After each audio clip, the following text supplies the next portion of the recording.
Hey guys, if you saw my Instagram post yesterday, you know that I went to go and see Secret Garden, the recent remake.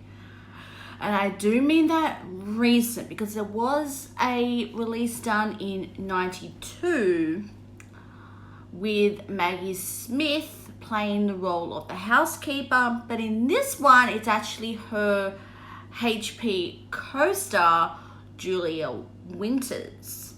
Also part of the cast is Julia's Mamma Mia co-star Colin Firth, and they would be the two big draws in this particular adaptation.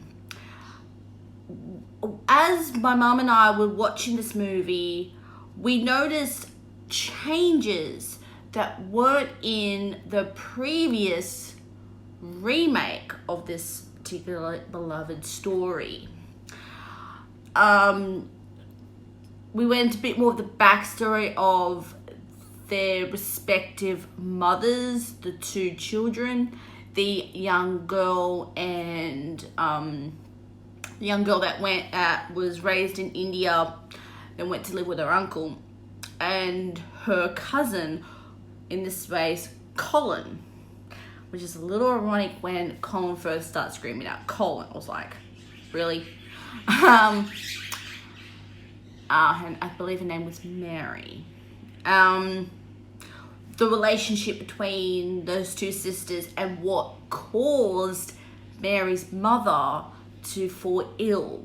We assume it was a broken heart. Not having her beloved sister alive eventually broke her mother down, and we also find out that the same thing, that it was cholera, killed her mother. Through grief also took her father, and then she was sent over to England to spend time with Colin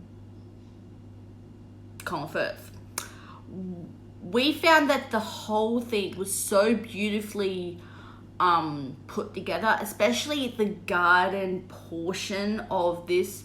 It felt so magical, like an element. This could have been the mother, Colin's mother, sort of blessing the garden. Had more of a spiritual angle to it, because in the backstory, Colin's mother, Colin Firth's wife, died in that garden, which I think Colin bartered the garden, sort of made it a forbidden place, and probably what the Moors sort of hid it.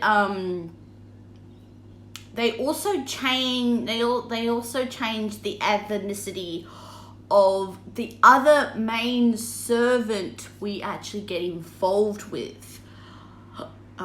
They made her, in the 92 version, she was Caucasian, and in this one, it was, they made her African English,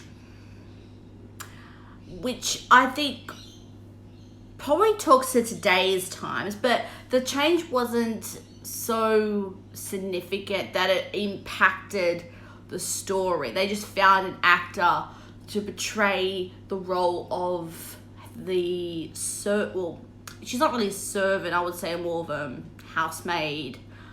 The ethnicity didn't really impact it, and then when they said her brother was in the Moors, they chose an actor who was also of African descent.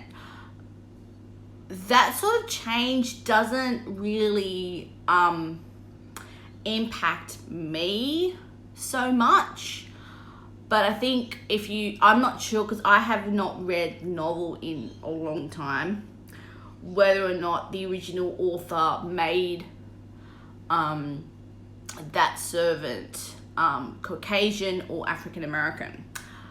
If you know, please write down in the comment section below. You still had the dog element as well. The whole movie was so beautifully shot, and you could really sense the grief from Colin Firth, especially around, I think, one particular room inside of the house, which was, I think, left as a shrine to his wife. It had paintings of her and her sister, paintings of him, her, and their son, a lot of her dresses, her jewelry. So I would say, through the grief of losing his wife, he didn't want to lose his son, and I think that what caused Colin, the character, to have what afflicted him. If you know the story, you probably know that he actually. But I think this movie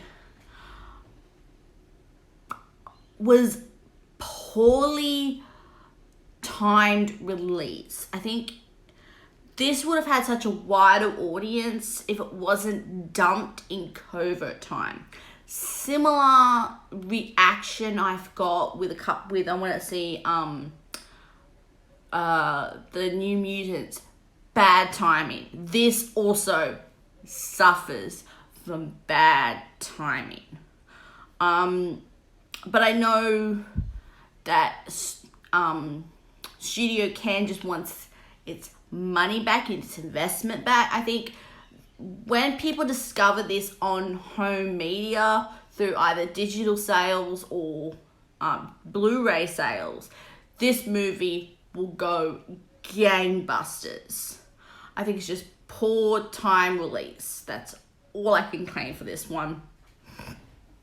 And the fact that this had more information that wasn't in the previous editions. Similar how they brought Little Women. Little Women had this same thing where it was same basic story from the one we know with Winona Ryder. We just added info. This had the same thing. From the Maggie version to the Julia version, this had more backstory, and I think opened the story such more. Opened up the story a lot more, gave it a bit more room to breathe. You got to understand the relationship, the broken relationship between Colin Firth and his son Colin. The relationship, I think, between Mary and her mother, Colin's sister-in-law. And I think the way that they sort of mended both relationships was so well done. And I think the cousins sort of had an opportunity to meld the relationship between mother and daughter and father and son. I thought it was beautifully put together. So have you had a chance to go and see Secret Garden 2020? Please write down in the comment section below. Please like and subscribe for when I do another one of these pretty snappy movie reviews. And I shall see you when I do another one. Probably will be a review of the previous version of Little Women. Did I say Little Women? I meant Secret Garden. See you guys.